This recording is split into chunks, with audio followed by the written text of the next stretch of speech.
आज हम एक बहुत ही दिलचस्प फलसफे को समझने की कोशिश करेंगे जो दो अलग-अलग रास्तों की बात करता है। एक है सिर्फ जानना या समझना और दूसरा है खुद को बदलना। तो सबसे पहला और सबसे जरूरी सवाल, क्या किसी रास्ते को जानना और उस पर चलना एक ही बात है? क्या किसी रास्ते का नक्शा पास होना ही उस पर चलने के बराबर है? यही वो सवाल है जो इस पूरी चर्चा के केंद्र में रहेगा।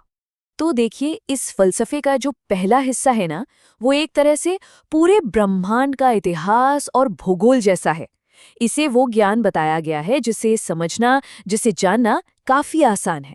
अच्छा, तो इस नक्शे का जो सबसे अहम हिस्सा है वो है आत्मा की समझ।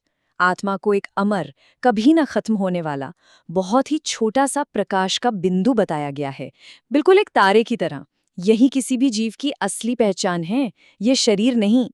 और ये जो आत्मा है, इसकी यात्रा भी तय है। कहा जाता है कि ये अपनी इस लंबी यात्रा में कुल 84 जन्म लेती है। ये एक फिक्स्ड नंबर है जो इस पूरे ब्रह्मांडीय चक्र का एक हिस्सा है। अब ये जो यात्रा है, ये 4 युगों से होकर गुजरती है। सबसे पहले स्वर्ण युग, फिर रजत युग, उसके बाद ताम्र युग और आखिर में लौह युग। तो इस पूरे चक्र को समझना, जैसा कि कहा गया है, कोई बहुत मुश्किल काम नहीं है। ये बहुत सीधा है। तो जैसा हमने देखा, ये जो पूरा कॉस्मिक मैप है, इसको सीखना या समझना काफी आसान है। लेकिन, और यही सबसे बड़ी बात है, सिर्फ इसे जान लेना ही काफी नहीं है। इससे वो बदलाव नहीं आता जिसकी यहाँ बात हो रही है। और यहीं पर एक बहुत ही दिलचस्प फर्क सामने आता है। देखिए, एक तरफ है ज्ञान, जो कि एक नक्शे की तरह है, बिल्कुल सहज, बिल्कुल आसान। और दूसरी तरफ है याद, जो असल यात्रा है, और यही मुश्किल है। मतलब एक है सिर्फ चक्र को जानना और दूसरा है असल में आत्मा को शुद्ध करना। तो चलिए अब इस दूसरे हिस्से पर आते हैं, जो कि ज्यादा चुनौतीपूर्ण है, और वो है याद की यात्रा, यानी कि वो असली अभ्यास। तो अभ्यास के लिए जो मूल निर्देश है वो ये है कि खुद को एक बिंदु जैसी आत्मा समझो और उस बिंदु जैसे पिता को याद करो। मतलब सारी चेतना को इस शरीर से हटाकर अपनी असली रूहानी पहचान पर लगाना है। अब सवाल ये उठता है कि ये सुनने में तो बहुत सीधा साधा लगता है, फिर ये इतना मुश्किल क्यों है? इसी को गुह्य मेहनत कहा गया है। मतलब एक बहुत ही गहरा, एक अंदरूनी प्रयास। तो देखते हैं कि इसमें रुकावटें क्या-क्या हैं। तो देखिए, इस अभ्यास में जो सबसे बड़ी रुकावटें हैं, सबसे पहले तो है देह अभिमान। मतलब हम खुद को ये शरीर ही समझ बैठते हैं। फिर आते हैं माया की तूफान, जो मन को यहाँ वहाँ भटकाते रहते हैं। और हाँ, हमारी जो पुरानी आदतें हैं, जो अशुद्धियां हैं, वो भी हमें अपना असली स्वरूप याद करने ही नहीं देती। इसे समझाने के लिए एक बहुत अच्छी मिसाल दी गई है।